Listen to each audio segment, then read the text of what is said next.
Vale, buenas tardes a todos. Bienvenidos a otro seminario más las, del ciclo de seminarios mensuales de la SEBIBC, la Sociedad Española de Bioinformática y Biología Computacional. Hoy tenemos con nosotros a Claudio Díaz García. Él es estudiante predoctoral de segundo año con un contrato PFIS del Instituto de Salud Carlos III. eh, y él trabaja en el Instituto Ramón y Cajal de Investigación Sanitaria, junto con el Hospital Ramón y Cajal y la Universidad de Alcalá. Bioinformático con formación en bioquímica y principalmente investiga en biomedicina. En concreto, se dedica a la bioinformática clínica, especialmente en VIH, microbioma e integración de multiómicas. Además, esperamos un muy buen seminario por su parte, ya que es un miembro muy activo en RSG España en las tareas de divulgación. Su charla de hoy, su seminario de hoy, se titula El trasplante de microbioma fecal modifica el perfil proteómica de la inflamación del VIH, identificación de factores bacterianos implicados. Así que, si quieres, adelante, Claudio.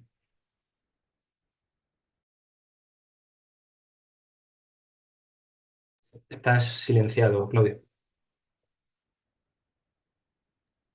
Classic. Hola. Nada, sí, antes que nada quería agradecer a la CIBC, a la Sociedad Española de Bioinformática y Biología Computacional y a RSG España por haberme invitado a compartir hoy con ustedes el trabajo que llevo desarrollando desde que llegué al grupo de investigación en el que trabajo ahora. Y nada, vamos a empezar un poquito como...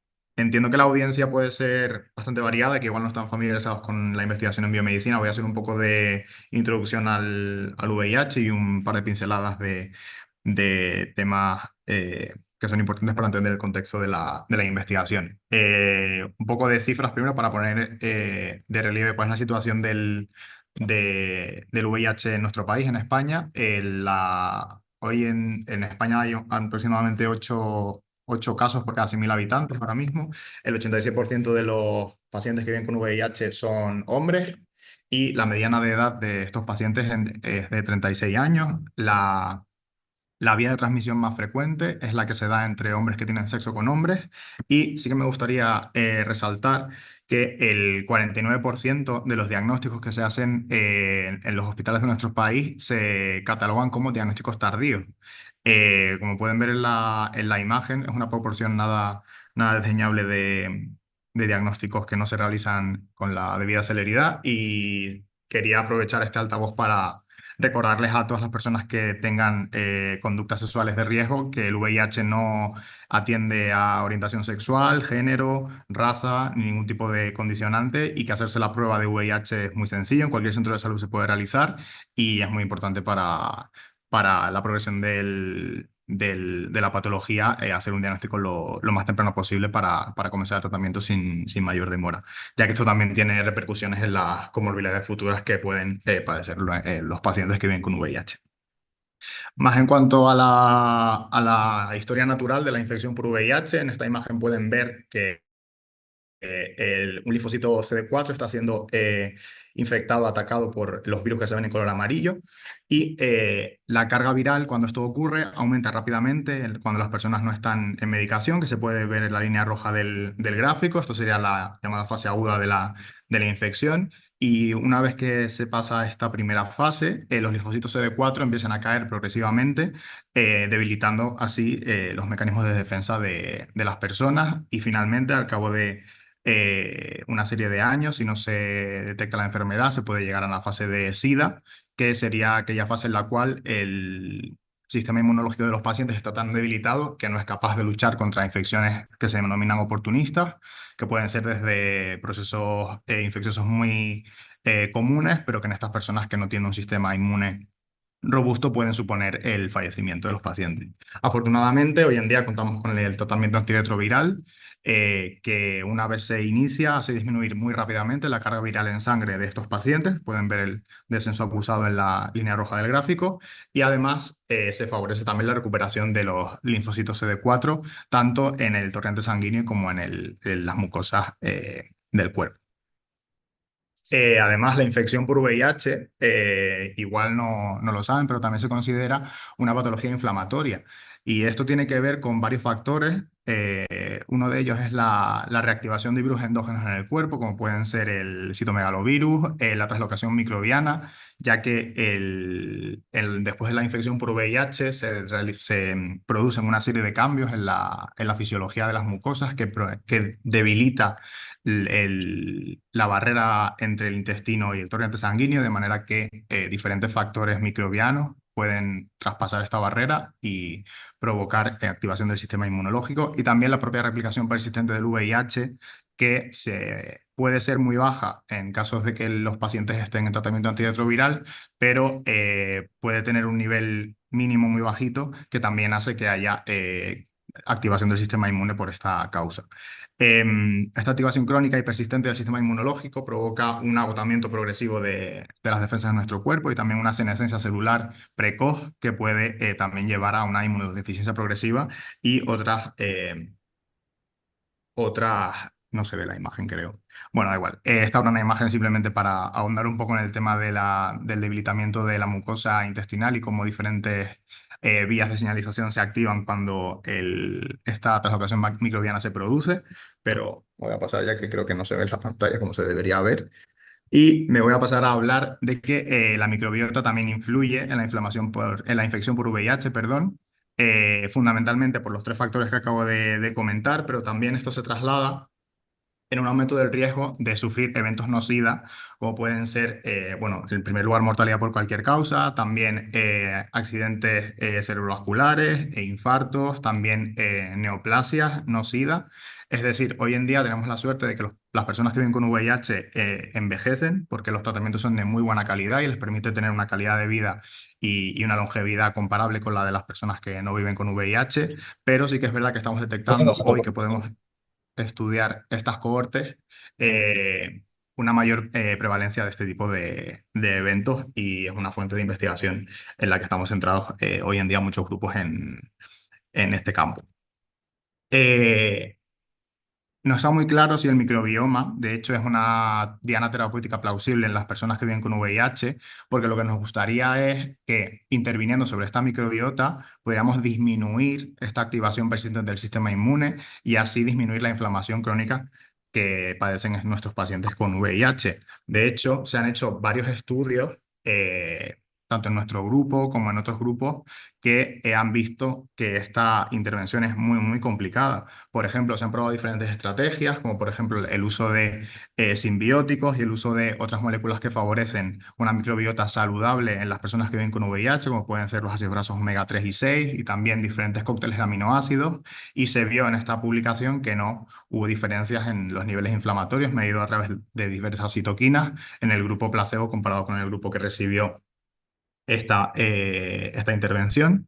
También se han hecho intervenciones muy, muy, muy dirigidas con cepas purificadas de ciertas especies bacterianas, como pueden ver en la imagen, y también se puede ver que al medir diferentes marcadores inflamatorios, como pueden ser la CD14 soluble, no se vieron diferencias tampoco entre los dos grupos, a pesar de haber recibido esta intervención con cepas purificadas específicamente de estas especies que pueden ver en la diapositiva.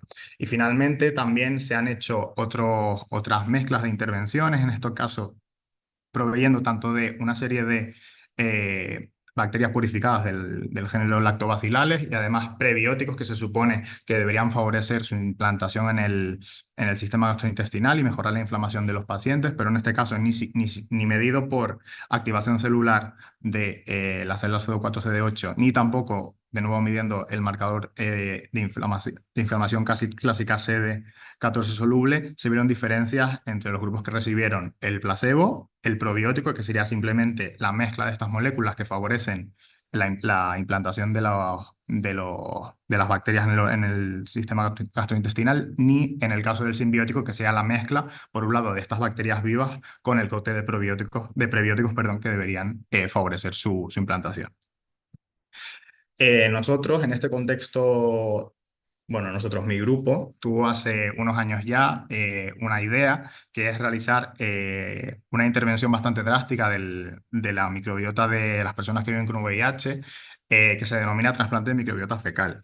Me gustaría hablarles primero de la organización que se encarga de facilitar, que se ha encargado desde el año 2012 de facilitar este tipo de intervenciones, que se llama Open Biome. Es una empresa estadounidense que se dedica a impulsar la investigación en intervenciones de la microbiota. Tienen un banco de heces que tienen de más de 500 pacientes y además tienen muy analizadas las características de la microbiota de estas personas, así como su historia clínica, y lo ofrecen como fuente para que los investigadores podamos recurrir a esta organización para obtener las muestras que sean de interés para facilitar la investigación en estas intervenciones tan novedosas y que hoy en día tienen todavía tantas preguntas abiertas. De hecho, a mi jefe le encanta hacer un poco el chiste de que, bueno, le tocó ir para allá, a Estados Unidos, a cruzar el charco en un vuelo que es bastante larguito, a reunirse con las personas de esta empresa para importar básicamente caca de grandísima calidad de nuestros amigos americanos. Se lo tuvo que traer a Madrid y la verdad que fue un proceso bastante, según me ha contado, bastante tedioso porque este tipo de material no estaba regulado adecuadamente en ese momento, hubo que lidiar con mucha burocracia, pero bueno, finalmente pudo hacer llegar al hospital las cápsulas para realizar este proyecto.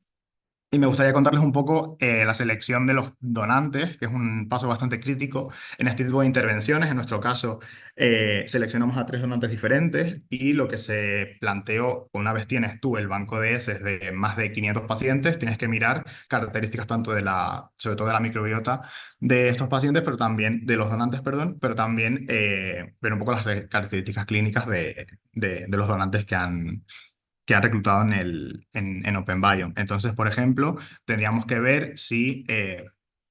un segundito que tengo que mover la barra de arriba que no veo. Vale. Miraríamos, por ejemplo, si estas muestras de heces tendrían un perfil positivo para Fecalibacterium, que en este caso sería un género de bacterias que sí que querríamos tener en nuestra muestra.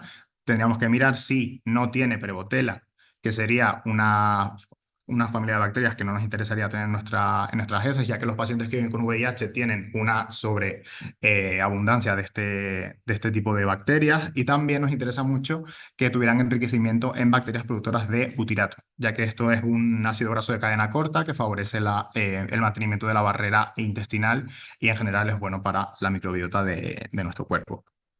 Entonces, una vez hechos estas comprobaciones, se seleccionaron a 3 donantes que cumplían con todas las condiciones que queríamos para nuestros donantes y realizamos el estudio, que de nuevo creo que esta diapositiva no se ve muy bien, pero bueno, voy a intentar explicar la intervención con palabras. En el diagrama que creo que se ve como reducido en la diapositiva, básicamente enseño que se dio el trasplante de microbiota fecal a 30 pacientes que vivían con VIH en tratamiento antirretroviral con un ratio CD4-CD8 menor que 1. Esto es importante porque lo que se intentaba era que hubiera cierto umbral de mejoría en el estado inmunológico general de nuestros pacientes y un ratio CD4-CD8 mayor que 1 indica ya que este estado inmunológico es muy bueno. Entonces intentamos que fuera en torno a 0,6-0,7 para intentar subirlo hasta 1. Y los 3 donantes, como comentado anteriormente, fueron seleccionados en base a su perfil de microbiota y las bacterias tenían que tener enriquecimiento en bacterias que fueran altamente productoras de butirato, que hubiera una alta proporción de Fecalibacterium y una baja proporción de Prevotella. Estas cápsulas se dieron a los pacientes durante 8 semanas. La primera intervención se les dio una dosis de inducción, que llamamos, que fueron 10 cápsulas de golpe en la primera visita, y luego en las 7 visitas siguientes se les dio una dosis de mantenimiento en las cuales se dieron la mitad de cápsulas, es decir, 5 cápsulas. Me gustaría recalcar que esta primera parte del proyecto es parte de la tesis doctoral de mi compañera Alba Talavera, que va a leer su tesis durante este año muy pronto. Y ella vio pues, que esta intervención no tuvo ningún tipo de fallo de seguridad, que efectivamente se atenuaba la disbiosis relacionada con el VIH, aumentaba la alfa diversidad de los pacientes que recibían el trasplante y además se midieron también, como se hizo en los estudios que comenté al principio de la presentación, una serie de marcadores clásicos de inflamación en plasma y se vio que uno de ellos, que es el marcador IFAP, disminuyó, lo cual es además muy relevante porque este marcador está asociado a mortalidad en las personas que viven con VIH. Entonces se vio que en el brazo de intervención que recibió el trasplante de microbiota fecal, estos pacientes tuvieron una disminución de un biomarcador de mortalidad. Em, el... Perdón. Nada, recalcar que en la parte técnica, esta primera parte del proyecto se hizo el análisis de la microbiota de tanto de los donantes como de los pacientes. Se realizó mediante amplificación del gen 16S bacteriano. Y voy a entrar un poquito más en detalle sobre lo que acabo de comentar. Como pueden ver en el gráfico, en la línea de puntos sería en la línea basal de la, de la diversidad que tenían los donantes cuando se les dio el trasplante. Y a lo largo del tiempo podemos ver que hasta la semana 48 la línea azul indica cómo de parecido es la estructura del microbioma intestinal con respecto a la del donante de esa microbiota en los pacientes. La aleatorización fue que 5 pacientes recibirían el trasplante de microbiota de un donante, de manera que tendríamos el total de los 15 pacientes que recibieron el trasplante de microbiota. Entonces, a raíz de estos análisis, vimos que la implantación del trasplante de microbiota fue moderada y las familias que tuvieron una implantación más robusta fueron las lactospiráceas y las ruminococáceas. Como comenté antes también, el marcador de daño intestinal IFAP mejoró mucho en el grupo FMT y que es además predictor independiente de mortalidad en nuestros pacientes.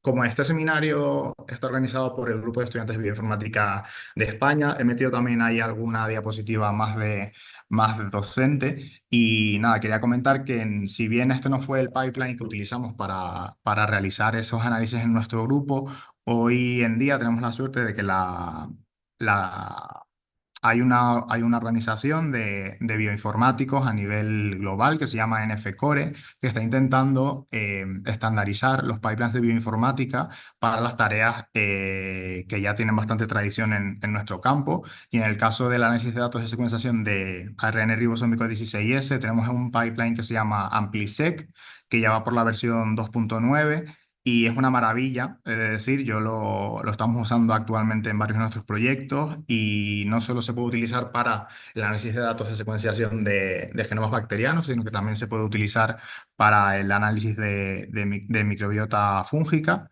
De manera que les animo a que le echen un vistazo porque está muy bien montado, tiene además múltiples opciones para personalizar los análisis como los quieras hacer y además está siendo bastante usado por lo que he podido leer en la bibliografía. Así que si no conocían el recurso, ahí lo dejo y si tienen cualquier duda o quieren contactarme para resolver cualquier cosilla que necesiten saber, lo pueden hacer sin problema. También quería hablar un poquito de las técnicas de proteómica, porque realmente el centro del trabajo que yo realicé en este proyecto es sobre todo midiendo proteínas inflamatorias en plasma, no por ELISA, como se hizo en la primera parte del proyecto que acabo de comentar, sino a través de paneles de una empresa que se llama Olink. Entonces, bueno, es ampliamente conocido que la técnica por excelencia para realizar proteómica no dirigida, perdón, proteómica no dirigida, sí, en bioinformática es la espectrometría de masas, que se basa en ionización de péptidos y en la utilización de espectrómetros de masas para obtener los espectros carga-masa y a partir de ellos hacer identificación de péptidos y así poder saber cuál es la abundancia de ciertas proteínas en las muestras de interés. Sin embargo, la empresa Olink, que es una empresa basada en Suecia, tiene una tecnología basada en anticuerpos que si bien no escanea todo el proteoma de las muestras que enviemos para realizar la técnica, tienen unos paneles mm, centrados en diferentes áreas, por ejemplo, los tienen de oncología, los tienen de cardiovascular, los tienen de inflamación, como es el caso del que elegimos nosotros. y básicamente la tecnología consiste en la detección mediante anticuerpos de las proteínas de interés que puede haber en el panel, que pueden variar. Hay paneles más pequeñitos de en torno a 90 targets y otros un poco más grandes de en torno a 360, mientras que también la empresa Olink permite hacer un barrido muy, muy, muy extenso de hasta 5.000 proteínas. Creo que van ya acoplando diferentes paneles de los que tienen disponibles. Y luego también otra técnica de proteómica que está impulsándose ahora mismo es SomaScan, que es una empresa que en lugar de utilizar anticuerpos para hacer esta detección, hace una detección basada en aptámeros. Entonces, también quería enseñarles un poco que siempre que pensamos en proteómica, pensamos directamente en la espectrometría de masas, pero que también hay otras opciones que son muy buenas. Nosotros en nuestro grupo estamos utilizando la tecnología de Olink y de hecho el artículo que tenemos en revisión sobre el trabajo que voy a presentar ha usado un panel de estos que la verdad que estamos muy contentos porque ha funcionado muy muy bien. Quería contar, vamos, tampoco tengo, no lo puedo creer. Bueno, no se ve tampoco bien la imagen se ve ahí en pequeñito. Déjame ver si me salgo de la presentación y la enseño directamente desde el PowerPoint, aunque sea más pequeñito, igual podemos verla bien. Vale, esto sería aquí. La voy a enseñar así, aunque no está pantalla completa, porque esta sí que me interesa que la puedan ver, ¿vale?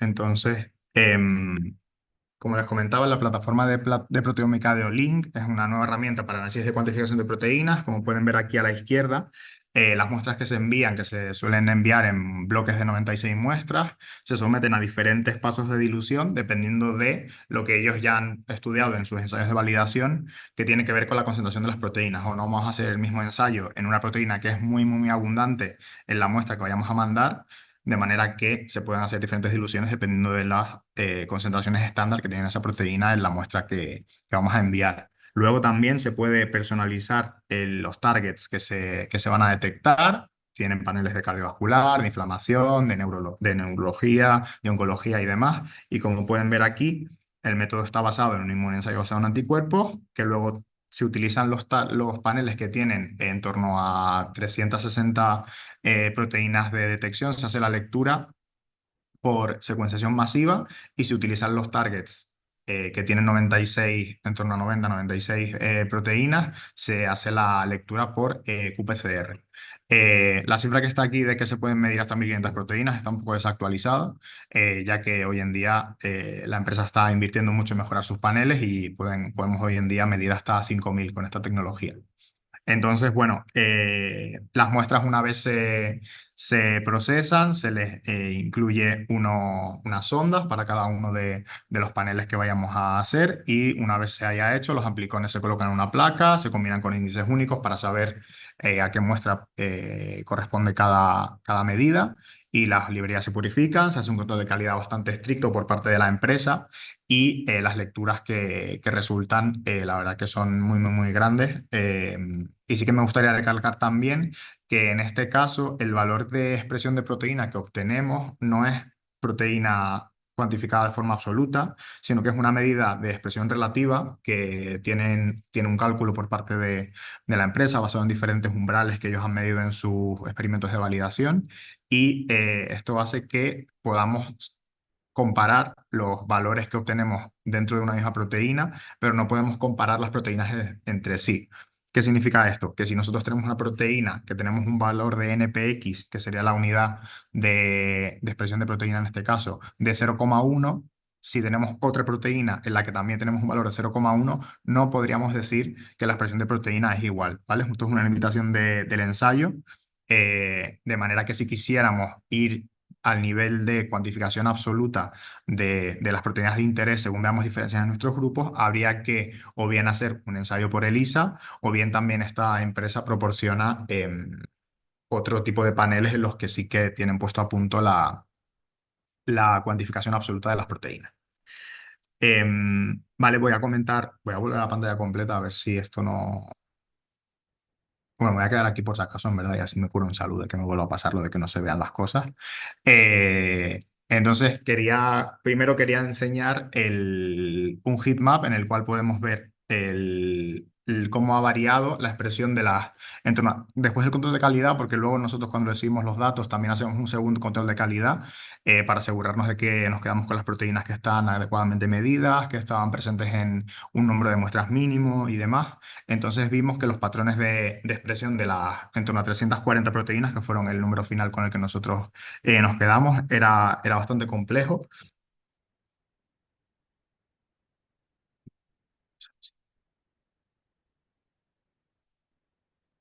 Vale, y se identificaron dos grupos principales de proteínas que tenemos la hipótesis que estarían correguladas. Podemos ver que a la semana 24 los pacientes que recibieron el trasplante de microbiota tendieron a agrupar juntos más que en el resto de semanas y mostraron menores concentraciones del primer grupo de proteínas. Y además, en general, observamos un desplazamiento de los perfiles de expresión a lo largo de las semanas que se mantuvo hasta la semana 24. Además, también hicimos una comparación entre las proteínas inflamatorias significativamente diferentes entre el grupo FMT y el grupo placebo en cada una de las semanas analizadas. Inicialmente, como pueden ver aquí, ambos grupos tenían más o menos el mismo número de proteínas significativamente distintas. Esto lo veríamos aquí en los, espero que vean el ratón, sino en los cuadrantes superiores. El derecho sería las proteínas sobreexpresadas en el grupo placebo y el de la izquierda sería el grupo FMT, de manera que el número de puntos es más o menos similar. A medida que van pasando las semanas, vemos que el número de proteínas va aumentando, que sería en este caso infraexpresión de estas proteínas porque estamos en el lado izquierdo del gráfico. Es decir, estas proteínas del lado izquierdo estarían en menor proporción en el grupo que ha recibido el trasplante de microbiota fecal, mientras que las proteínas que están en el lado derecho del gráfico estarían sobreexpresadas en el grupo que ha recibido el trasplante de microbiota fecal. Si ven en números absolutos, que esto sería no corregido por umbral de significación, también podemos ver que el número de proteínas que está en menor proporción en el grupo FMT, va aumentando a lo largo del tiempo y cuando hacemos un análisis un poco más fino a nivel estadístico, mediante el uso de modelos generalizados aditivos mixtos, detectamos que de todas esas proteínas que estamos detectando individualmente en cada semana, cuando tomamos en conjunto todas las medidas de forma longitudinal, detectamos que 46 de esas proteínas estaban diferencialmente expresadas en el grupo FMT en comparación con el placebo. Y de esas 46, la mayoría, 45 en concreto, estaban infraexpresadas en este grupo FMT. Estas son las proteínas que tuvieron un mayor nivel de significación cuando corremos estos modelos mixtos generalizados y quería contarles las funciones de las principales, las tres que están aquí arriba. El factor soluble de TNF11 está involucrado en el metabolismo óseo y también en respuestas inmunes variadas. La interleucina 17A promueve inflamación y de hecho se ha visto que está involucrada en enfermedades autoinmunes. También se han descrito interacciones de esta interleuquina con diferentes fenómenos relacionados con la microbiota intestinal y también está muy relacionada con el estado de inmunidad en las mucosas. Y también la tercera proteína que tenemos en el gráfico estimula el crecimiento de células inmunes y además esta proteína en concreto va a ser muy importante porque vamos a ver en las siguientes diapositivas que está muy correlacionada con las comunidades bacterianas que tenemos en nuestras muestras. Además, la única proteína que se vio infraexpresada en el grupo de FMT, que es la persefina, es un factor neurotrófico implicado en supervivencia, en diferenciación neuronal, de manera que no tenemos ninguna descripción en su relación con la inflamación o con el establecimiento de la inmunidad a nivel intestinal, de manera que, bueno, puede ser ahí un target también importante e interesante, perdón, para mirar más en detalle.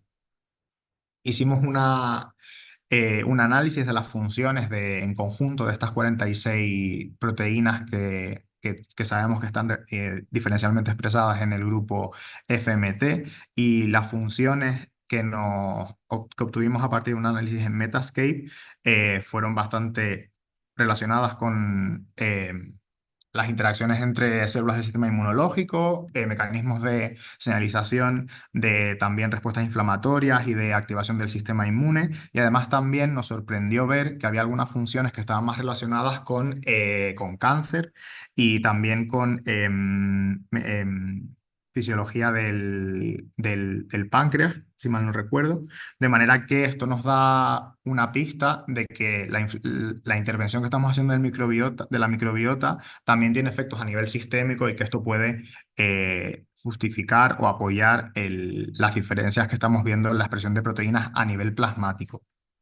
Además, también realizamos un análisis de las interacciones proteína-proteína de estas 46 proteínas que estaban diferencialmente expresadas y vimos que había una serie de proteínas que estaban involucradas en mecanismos de interacción de los receptores citoquina y también en mediación de procesos proinflamatorios y profibróticos. Y otra de las funciones que salió fue la vía de señalización de NF-κB, que también tiene sentido que haya salido en este contexto de inflamación. Antes de comentar los siguientes resultados, quería de nuevo tener un detalle sobre cómo se hace análisis de estos datos. En esta segunda parte del trabajo, en lugar de utilizar datos de 16S, utilizamos datos de secuenciación de metagenómica por shotgun, que sería una secuenciación no dirigida. La diferencia con el análisis anterior es que en el caso del 16S amplificamos las regiones V3, V4 del gen del ARN ribosómico, de manera que la identificación de los géneros bacterianos, que es hasta el nivel que podemos llegar con ese tipo de análisis, sería eso, que utilizamos la secuenciación de esta región del ARN ribosómico 16S para hacer la identificación hasta nivel de género. Además, una limitación de la secuenciación de 16S es que no podemos analizar las funciones que están realizando las comunidades bacterianas que tenemos en nuestras muestras, mientras que la secuenciación por shotgun, que la diferencia es que en lugar de secuenciar solo ese gen en concreto, el 16S, hacemos la secuenciación de todo el genoma de las comunidades bacterianas que tenemos en las muestras. Entonces, un poco para comentar los diferentes pasos, sobre todo me interesan los últimos, una vez que tenemos las muestras de diferentes orígenes, en nuestro caso de muestras de heces de los pacientes, hacemos una extracción de ADN, hacemos la técnica de secuenciación en los secuenciadores, obtenemos las reads de esta técnica y bien podemos hacer diferentes técnicas. En concreto podemos hacer el análisis directo de esas lecturas cortas si hemos realizado una secuenciación de Illumina para analizar esas secuencias por separado, o bien podemos hacer un ensamblaje de las secuencias que tenemos de las bacterias que están en nuestra muestra. Pero en cualquiera de los dos casos analizamos fundamentalmente dos cosas. Por un lado, la abundancia de las especies microbianas que tenemos en nuestras muestras y por otro lado, analizamos las funciones de los genes que están presentes en las muestras. Como voy a contar a continuación, esto simplemente quédense con esta última parte, que es que a partir de los datos de Shotgun, por un lado nos vamos a interesar mucho en qué especies microbianas están en nuestras muestras y qué están haciendo a nivel de funciones en esta muestra. Vale. A partir de las 46 proteínas diferencialmente expresadas que detectamos con la técnica anterior, queríamos hacer una correlación entre la abundancia de las especies bacterianas que detectamos con la técnica de shotgun y la expresión de estas 46 proteínas que tenemos de nuestro análisis de proteómica. Y entonces detectamos 385 especies bacterianas que tenían una asociación significativa con la expresión de estas proteínas inflamatorias que hemos analizado.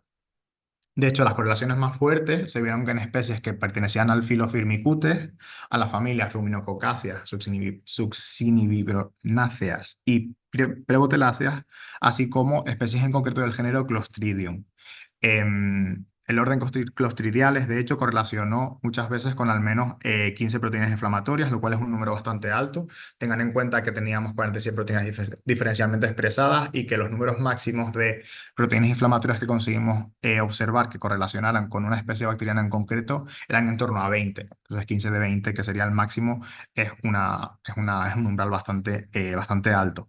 Además, no solo quisimos analizar estas correlaciones, sino que también nos preocupaba si esas señales estaban viniéndonos de especies bacterianas que estuvieran en poca proporción o que tuvieran poca prevalencia en nuestros pacientes. Entonces, como pueden ver en la parte de arriba, sí que es verdad que la abundancia en la mayoría de los géneros que detectamos que estaban correlacionadas con las proteínas inflamatorias era bastante bajo. Si bien es cierto que se sabe en la literatura que cambios que en abundancia pueden ser muy sutiles, sí que pueden tener influencia importante sobre procesos patofisiológicos.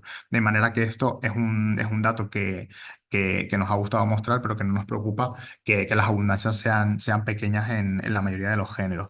Porque además cuando analizamos la prevalencia, es decir, en cuántos pacientes detectamos la presencia de las especies que pertenecen a estos géneros que estoy enseñando en los heatmaps, sí que vemos que la amplia mayoría de ellos estaban presentes en casi todas las muestras, que les recuerdo que eran 14 o 15 dependiendo del grupo de intervención.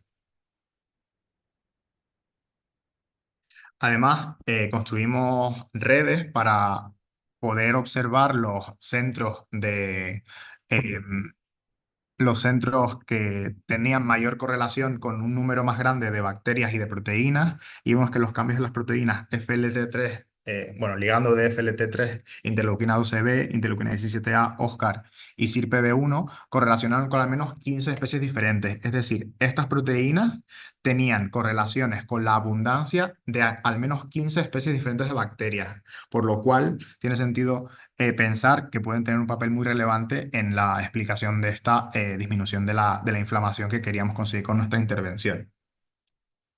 Por otro lado, también no quisimos quedarnos solo a nivel de describir las correlaciones entre las bacterias y las proteínas, sino que queríamos también intentar entender los mecanismos por los cuales estas bacterias podían estar ejerciendo la hipótesis de que disminuía la inflamación a raíz del trasplante de microbiota fecal. Entonces, utilizando los mismos modelos lineales mixtos que hemos venido utilizando en todo el proyecto, detectamos que 637 genes bacterianos tenían una correlación significativa con alguna de las 46 proteínas diferencialmente expresadas en nuestros pacientes. De manera que las correlaciones más fuertes se vieron en los genes que pueden ver en la presentación, pero así como en resumen, estaban involucrados sobre todo en biosíntesis y transporte de metabolitos y pueden modular de esta manera el reconocimiento de antígenos y contribuir a favorecer ese ambiente antiinflamatorio que queríamos conseguir con nuestra intervención. Además, de nuevo, el ligando de FLT3, la interleuquina 17 y OSCAR correlacionaron con una gran cantidad de genes bacterianos tras este análisis a partir de los genes detectados desde el análisis de Shotgun. Y tampoco nos queríamos quedar solo en el nivel de describir los genes, sino que quisimos subir un nivel hacia arriba en cuanto a la funcionalidad de los mismos y volvimos a correr los mismos modelos, en este caso con anotaciones de Kegg. Y detectamos que la presencia de 730 funciones bacterianas estaban asociadas con cambios en alguna de las 46 proteínas diferencialmente expresadas del análisis de proteómica. Las notaciones funcionales más relevantes que observamos en esta lista de funciones fueron detoxificación y respuesta a estrés, degradación de compuestos fúngicos y bacterianos, degradación de pectinas, que esta es bastante relevante porque está muy relacionada con el metabolismo de ácidos grasos de cadena corta, que como he comentado anteriormente, es un metabolito muy importante de cara al mantenimiento de la barrera intestinal y de evitar la translocación bacteriana. Y además también había otras funciones más relacionadas con el propio mantenimiento de las funciones de la bacteria, como pueden ser el transporte de fructosa y también el mantenimiento de componentes de la pared bacteriana. Además, vimos de nuevo que la interleuquina 17A y además otras interleuquinas como IL-1RN y la interleuquina 6, que en este caso son relevantes porque están muy estudiadas y muy relacionadas con la patogénesis del VIH, correlacionan con la presencia de al menos 24 anotaciones funcionales, que también es un número muy elevado en comparación con el máximo que detectamos en este análisis. Teniendo en cuenta todos estos resultados que les he contado, las conclusiones que nosotros ahora mismo tenemos en este estudio es que el trasplante de microbiota fecal de donantes seleccionados sí que resultó en un cambio hacia un perfil menos inflamatorio, que las proteínas ligando de FLT3, interleuquina 17A, interleuquina 6 y interleuquina 10RB pueden ser biomarcadores de respuestas inflamatorias relacionadas con el microbiota del microbioma y de hecho merecen una mayor exploración para concretar su papel como biomarcador. Y en cuanto a la parte de las bacterias, especies que pertenecen a las familias Ruminococcacea, Succiniviráceas, Preboteláceas y Clostridium podrían usarse de manera concreta en intervenciones más dirigidas a modificar el microbioma proinflamatorio. Y finalmente, nuestro estudio apoya definitivamente la investigación en profundidad del microbioma como una diana viable para mejorar la inflamación sistémica en personas que viven con VIH en tratamiento antirretroviral. Y para terminar, bueno, quería agradecer a todos, sobre todo a los pacientes, por prestarse a la realización de estos ensayos clínicos y también a todos nuestros colaboradores, sobre todo en este caso en el CBGP, que me encuentro en sus instalaciones ahora mismo porque estoy rotando con ellos que nos están ayudando a profundizar un poco en las funciones de las comunidades bacterianas que hemos detectado en este estudio y a mi grupo de investigación en el Hospital Ramón y Cajal por todo el apoyo y el soporte que siempre me da y que estaré encantado de contestar a cualquier pregunta que pueda tener eh, las personas del público. Muchas gracias.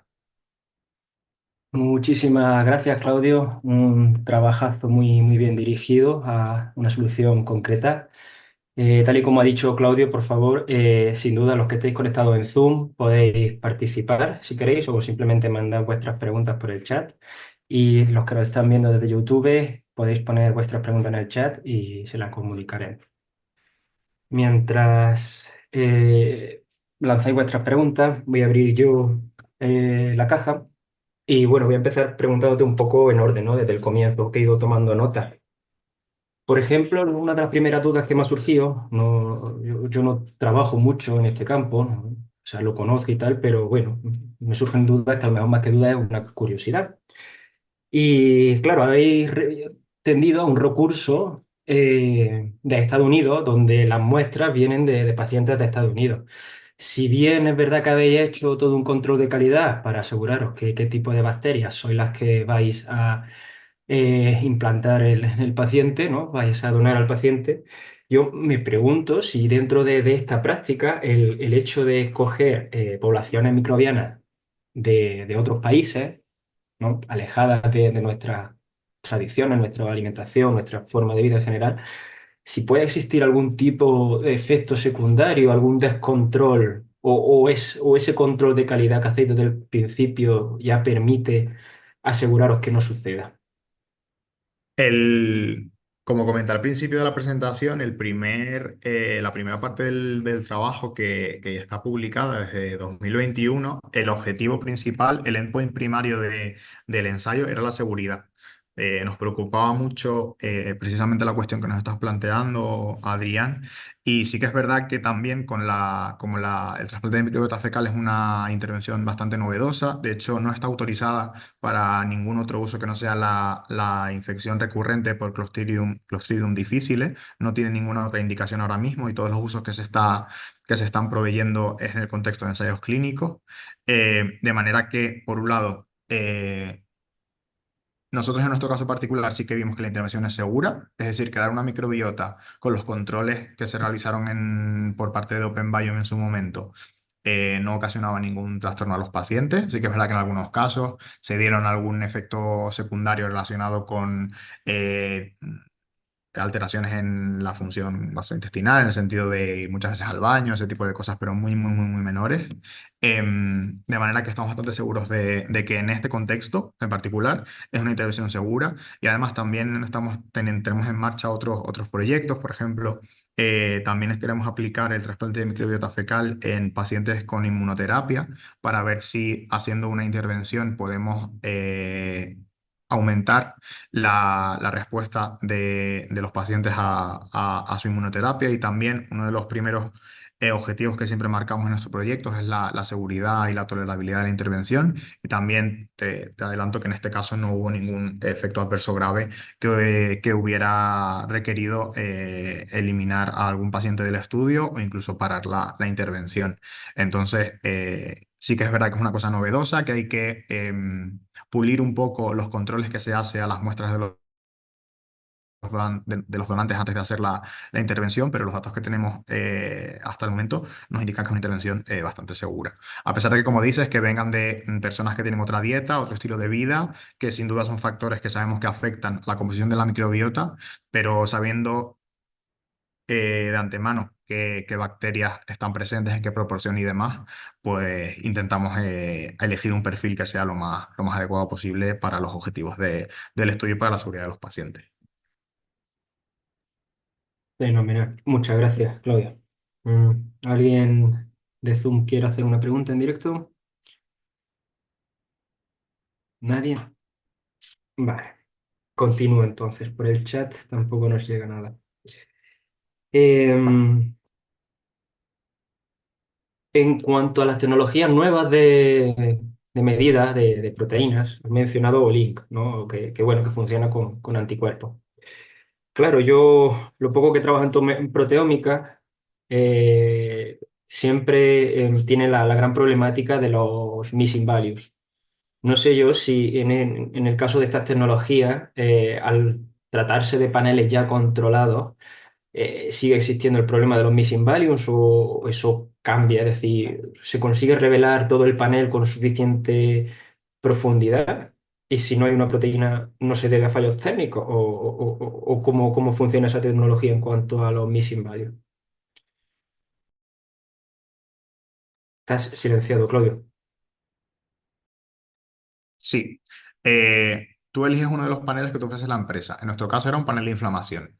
Y tienes eso, en torno a 360 targets, moléculas, proteínas de plasma, en nuestro caso, que están relacionadas con inflamación. Tú mandas las muestras y la empresa te va a mandar un dataset que sí que va a tener una medida para la gran mayoría de todas las proteínas. Si no han conseguido darte un valor numérico de NPX para una proteína determinada, ellos te lo reportan, te dicen que ha habido un fallo técnico que no sabes muy bien a qué se debe y te dicen que esa proteína no la han podido medir y no hay forma ninguna de tener el valor de esa proteína. Pero además, ellos también tienen el sistema montado de tal manera que aunque tengan proteínas que están por debajo de los umbrales de detección que ellos han considerado mínimos para decir que una proteína se ha detectado en una muestra, te mandan igualmente la lectura que han tenido. En nuestro caso, casi siempre utilizamos los paneles que se leen por NGS, entonces siempre te mandan el valor de lecturas que se obtuvo para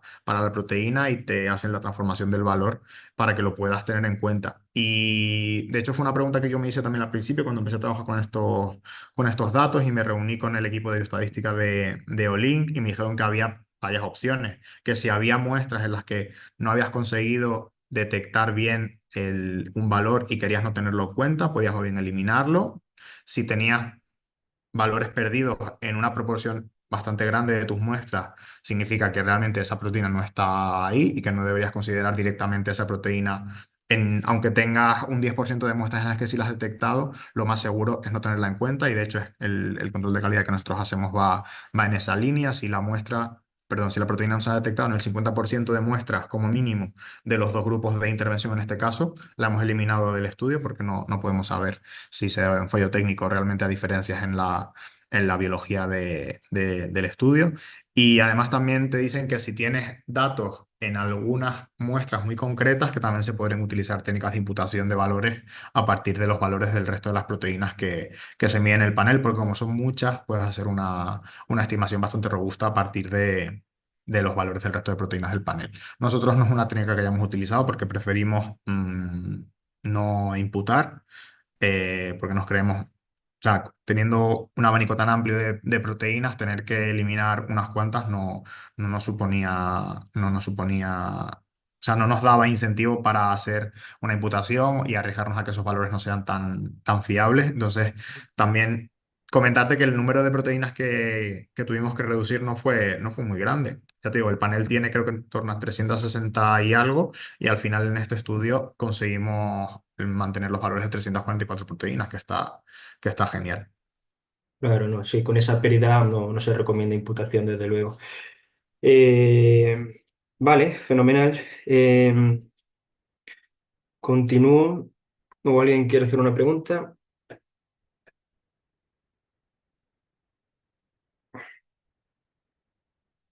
Nada, continúo pues.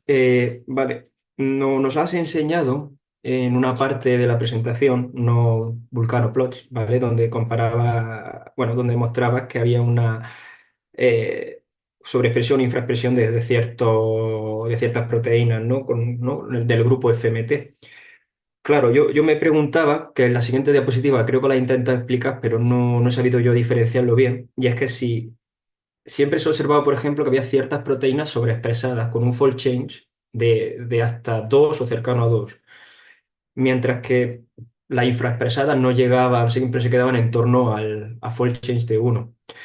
Claro, yo me pregunto, por un lado, ya que he visto que la proteína que estaba con fold change 2 en todas las semanas de tratamiento distintas siempre aparecía ahí, me preguntaba si esa proteína es la misma a lo largo del tiempo, es decir, si esa sobreexpresión o esa infraexpresión, ¿no? De igual manera se mantiene a lo largo de las semanas.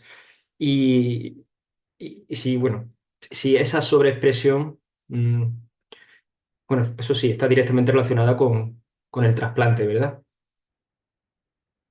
Pues va a ser un punto que voy a tener que mirar, porque realmente esos volcanoplots no están hechos con el objetivo de mirar proteínas en concreto, sino que nosotros hay que tener en cuenta que el diseño del estudio es longitudinal. Es decir, nosotros tomamos muestras de los pacientes en la semana 0, en la semana 8, en la semana 24 y así. Entonces, realmente lo de aplicar eh,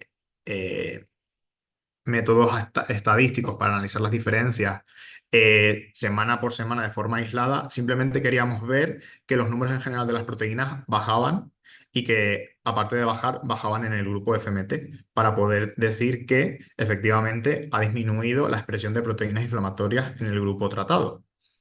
El análisis estadístico robusto que hicimos es el de la siguiente diapositiva. Nosotros no queríamos proponer targets basados simplemente, o sea, perdón, no queríamos proponer proteínas diferencialmente expresadas basándonos solo en observaciones de una semana, aunque igual sí que hay algún punto que sí que se mantiene constantemente a lo largo de, de los 4 time points que medimos, sino que lo que quisimos es utilizar un diseño estadístico con modelos mixtos para poder tener en cuenta precisamente la correlación temporal que hay entre nuestras medidas de proteína. Entonces, el análisis profundo que hicimos a nivel de proteína individual es el que enseñé en la siguiente diapositiva y las tres proteínas que destaqué son las que tuvieron niveles de significación más bajos en la diferencia entre un grupo y otro. Pero me voy a apuntar que hay un punto por ahí que sí que parece que, que tiene un fold change interesante y que se mantiene en las diferentes semanas para mirarlo por si acaso. Gracias, Adri. Ah, sobre todo por ver eso, si se va recuperando la función o se va creciendo la síntesis de ciertas proteínas y se mantiene en el tiempo. Vale, bueno, mm, una pregunta, ¿nadie se anima todavía? Vale, pues a mí me queda una última pregunta, ¿vale? Y es que, bueno, sobre los trasplantes fecales yo entiendo que de momento son un tratamiento puramente sintomático, ¿no? Para tratar la sintomatología que tenga en ese momento la persona, o la inflamación en este caso, o cualquier tipo de desorden intestinal.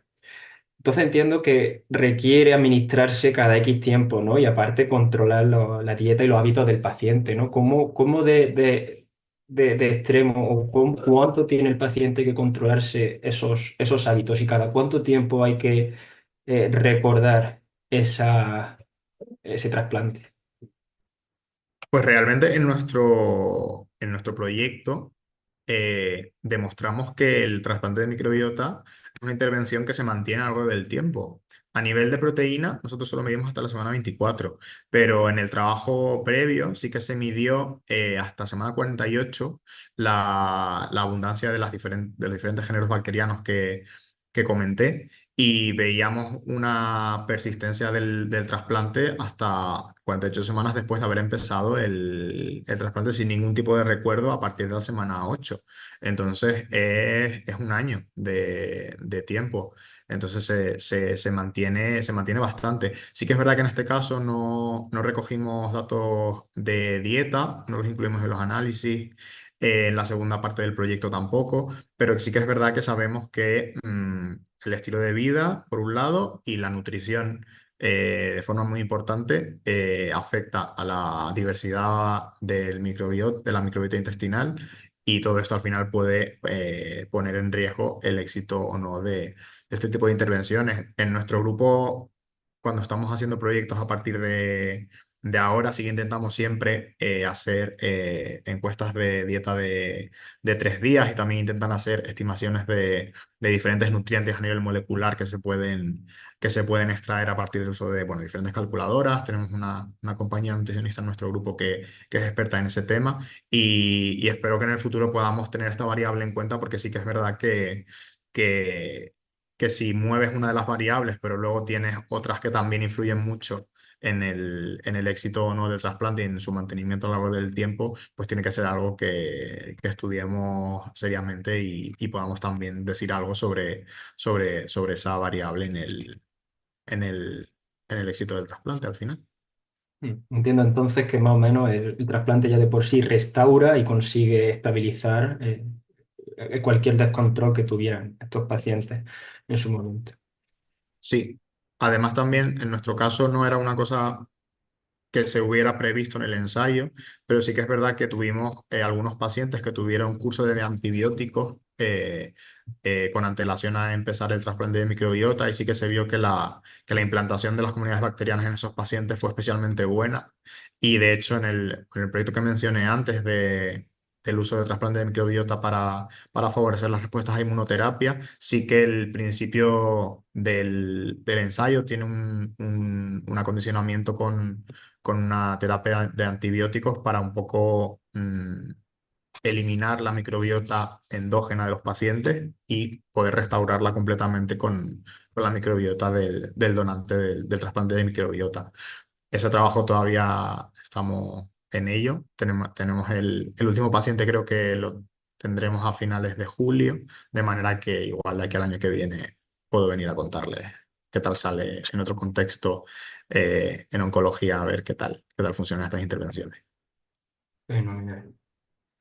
Vale, y una última que se me acaba de ocurrir, ya que nos quedan 3 minutillos y nadie más se anima, es que la última parte del trabajo hablaba mucho de funciones, anotaciones funcionales que se han visto enriquecidas. Estas El hecho de que estas parezcan enriquecidas, ¿se debe a las nuevas poblaciones bacterianas incorporadas o al resurgir de algunas nuevas? A la restauración de las sanas.